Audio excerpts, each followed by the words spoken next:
Magandang araw! I hope everyone who's watching this video is safe, healthy, and happy. Okay, so in my previous videos, I always give lessons, no? So, yung mga ginagawa kong video normally ay mga lesson ko sa klase ko para yung mga estudyante ko paulit-ulit nilang mapanood, no? Just in case hindi nila naintindihan sa klase dahil sa online class, no? Meron silang chance na paulit-ulit nilang panoorin para mas maintindihan nila. Now, this video is very different, no? Because I have a friend who I love dearly na nag-request siya, no, ng video para sa kapatid niya. At ang request din niya, magtagalog ako. No? So, susubukan natin. Susubukan ko.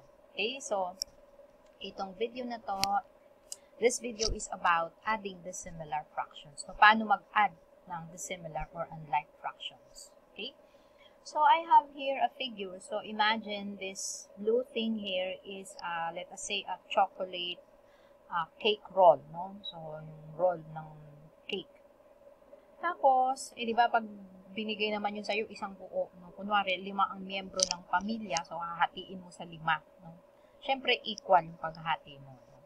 So, bawat isang piraso, isang bahagi, no? Isang bahagi nung isang buong cake kanina, hinati sa 5, bawat isang bahagi ay 1/5 or 1/5.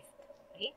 So, each part is 1/5 or 1/5 or 1/5, no? So, yung ganitong pagkakasulat, tsaka ganito, pareho lang ibig sabihin niya, no? Kaya ako lang sinulat pareho para hindi kayo magtaka pag nakakita kayo sa mga books. So, mapapansin nyo, meron tayong number sa itaas, tapos may guhit, may number sa baba. So, yung number sa taas na 1, tinatawag nating numerator. At yung 5, number sa baba, tinatawag nating denominator. So, yung 1/5 or 1/5 is actually a fraction or a ratio. So, a ratio or a fraction is a number na composed of 2 numbers. So, yung number sa taas, numerator, at yung number sa baba ay denominator. Okay? So, balikan natin yung cake, no, na hinati natin sa 5. Okay? So, bawat isang bahagi o isang piraso ay 1/5. Tapos, yung kapitbahay mo, meron din ganung cake, pero 6 yung anak. 6 silang magkakapatid. So, hinati sa 6. So, each part is 1/6. And it is easy to see that 1/5 is bigger than 1/6, no? So, magkaiba ng size, no? Kahit pareho yung pinanggalingan. So, just imagine kung 12 yung magkakapatid o gano'n na lang kalaki yung mapupunta sa isang anak, no? So, on bottom line, huwag mag-anak ng 12 para mas malaki yung chocolate cake. Anyway, yung 1/5 and 1/6 are called dissimilar fractions, no? So, ano ba yung sabihin ng dissimilar or unlike fractions? So, ito pa yung mga example. We have 2/3 and 2/5, no? 3/4 and 1/3. So, ano yung common sa kanila, no? Magkaiba yung kanilang denominator, no? Kahit na pareho yung number sa taas, which we call numerator, no? These fractions are still called dissimilar or unlike fractions. So, yung fractions or ratio na magkaiba yung denominator, yung number sa baba, magkaiba, tawag natin dissimilar or unlike. So, importante yon. Bakit? So, may gusto akong paintinding konsepto, no? So, kunwari, ikaw tsaka yung best friend mo, nag-uusap kayo, no, alam mo ba, kumain ako ng pizza kanina. May pizza sa bahay, hinati sa 5. So, nakain ko yung isang bahagi. So, ikaw to, ito yung nakain mo. Sabi ng best friend mo, ay, pareho tayo, best. Pareho tayo, best. Kami may pizza din sa bahay, no? Hinati rin sa 5. So, kinain ko din yung isang bahagi. So, nakakain din ako ng 1/5, no? Pwede na bang sabihin, magsinlaki yung kinain nyo?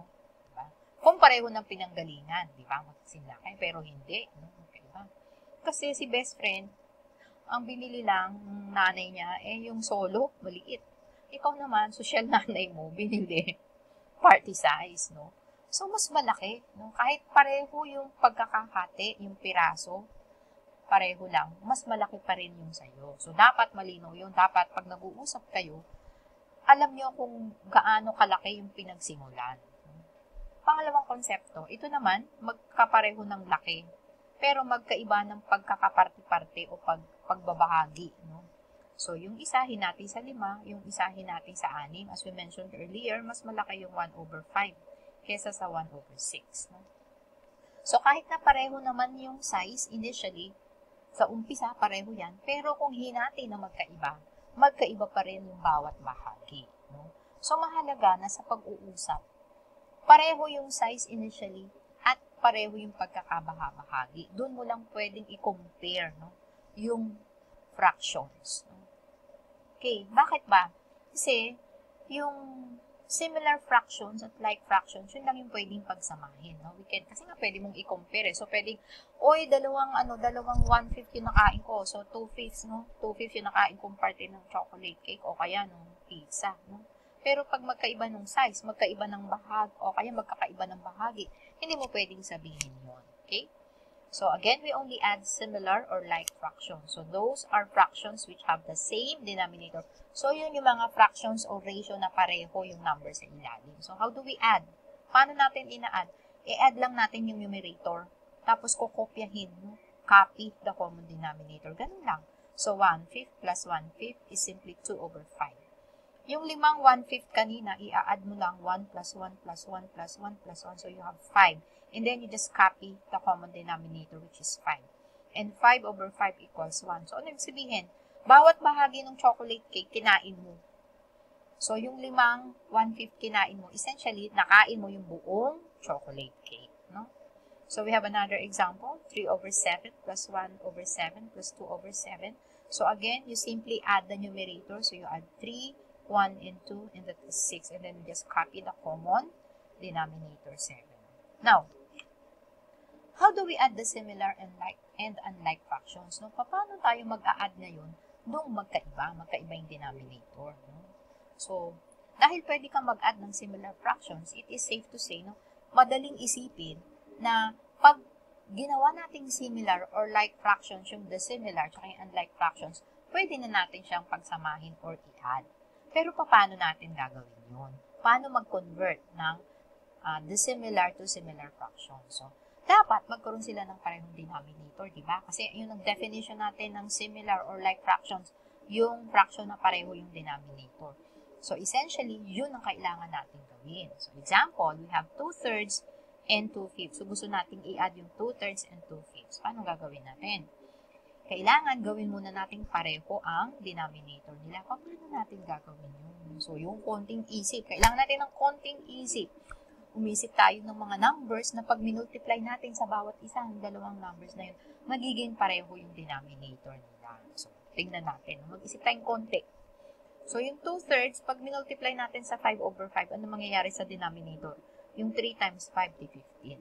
Tapos yung 2/5, pag minultiply natin sa 3/3, 5 times 3, 15. O, ano na nangyari? Diba? Ano nangyari? Pareho nang magiging 15 yung denominator. No? Paano natin papaliwanag yan?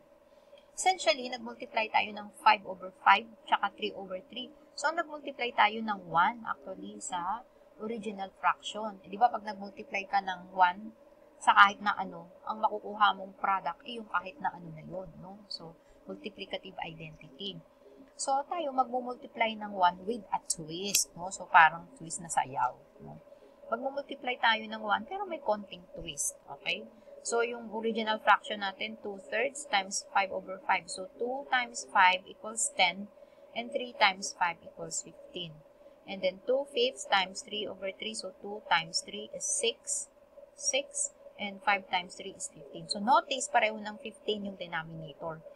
Hindi kasi pwedeng yung denominator lang ang i-multiply natin. Ba't magwawala yung numerator? Koy, kasali din ako dito, no?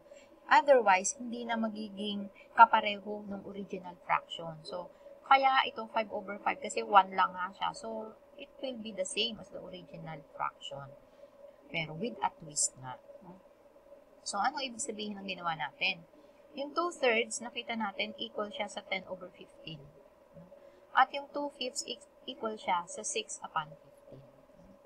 So, observe, dahil pareho ng 15 ang denominators natin, di ba? So, ang tawag na sa kanila, similar or like fraction. So, we are essentially adding what?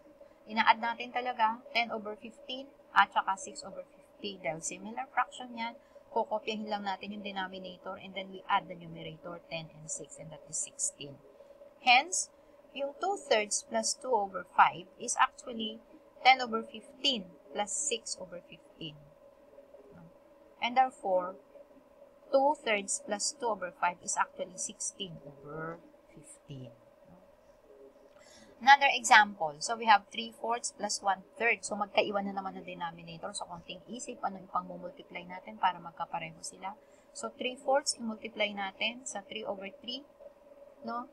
Yung 1/3 i-multiply natin sa 4 over 4. So ano mangyayari? 3 times 3, we have 9. And 4 times 3, we have 12. And we add that with 1 times 4, that's 4. And 3 times 4, and that is 12. So, ano na napansin natin? Similar na, no? Pareho na yung mga pizza natin, pwede na natin pagsamahin. So, 9 plus 4, that's 13. And then we just copy the common denominator, 12. And then we have another example, 3/8 plus 2 over 5. So, isip na naman tayo anong pang-multiply natin para magkapareho. So, yun yung skill na meron tayo, no? Mag-isip nung number na yun kasi hindi siya ibibigay sa problem. Which is exciting kasi mag-iisip tayo ng konti, no? So, ano yung pang-multiply natin sa 3/8? Yung 3/8, i-multiply natin ng 5 over 5. Tapos, yung 2/5 i-multiply natin ng 8 over 8. Ano nangyari? Kasi yung 8 times 5, 40. 5 times 8, 40. Diba? So, ano mangyayari? So, 3 times 5, that's 15. And 8 times 5, that's 40.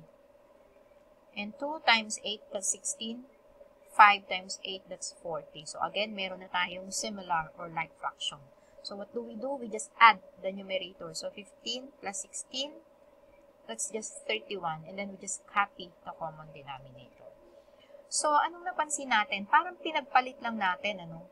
Yung 8 minultiply natin ng may over 5. So, syempre, kung ano yung minultiply natin sa denominator, yun din ang ipamumultiply sa numerator, kaya 5 over 5. Yung 5 naman, imumultiply natin ng over 8. O, dapat 8 over 8, hindi pwedeng 8 lang, no? So, yun, kung napapansin nyo, no? So, yun yung nakikita nating pattern. What about this one? We have 2 over 7 plus 5 over 14. Okay. So, ano yung pang-multiply natin sa 2 over 7? Oh, imumultiply natin siya ng 2 over 2. Tapos, yung 5 over 14, imumultiply natin ng 1 over 1. Bakit? Kasi, 2 times 2 will give us 4. 7 times 2 will give us 14. And 5 times 1 will give us 5. 14 times 1 equals 14. Bakit ganun? Bakit hindi natin, dapat 14 din pinamultiply natin, dito 7, no? Kasi yung 14 multiple ng 7. So, 7 times 2 equals 14. So, yun yung pinakamaliit na number, no? Kaya pwede naman din, mas malaki nga lang, no? Magre-reduce ka later on. So, anyway, isa din siyang skill, no? Anong magandang number ipang-multiply mo? Konti lang naman yung mga numbers na yan. So, again, we now have similar fractions. So, we can add 4 plus 5. That's 9. And we just copy the common denominator, 14. So, we have 1/6 plus 1/8.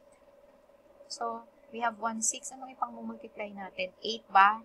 8 over 8? Ay, hindi. 4 over 4. Ba't ganon? Yung 1/8, anong pang-multiply natin? So, 3 over 3. Bakit? 1 times 4 equals 4. And 6 times 4 equals 24. And then 1 times 3 equals 3. And 8 times 3 equals 24. So, similar fractions na sila. So, 4 plus 3 is equal to 7 or equals 7. And we just copy the common denominator, 24. So, hindi palagi na kung ano yung kabila, yun ang i-multiply mo, no? Pwede rin naman yung kaya lang magre-reduce ka later on. So, isip ka, ito talaga yung challenge dyan. Iisip ka ng number na pag minultiply mo sa kanila, magiging pareho yung denominator nila. That is the challenge and it renders it more interesting and exciting. So, ito, 3 over 15 plus 2 over 5 plus 1 over 3. So, ganun din. Yung 3 over 5, imumultiply sa 1 over 1. Yung 2/5, imumultiply sa 3 over 3. At yung 1/3, imumultiply sa 5 over 5. Ano mangyayari? We have 3 over 15 plus 6 over 15 plus 5 over 15, common denominator 15. So, we have 14 over 15 as the final answer. Okay, salamat. Sana naintindihan. Hindi sapat na ikaw ay miyembro lang, dapat ikaw ay bahagi. So, ito, subukan yung sagutin and let me know kung ano yung inyong experience. So, bye for now. You stay safe and you stay healthy. I'll see you when I see you.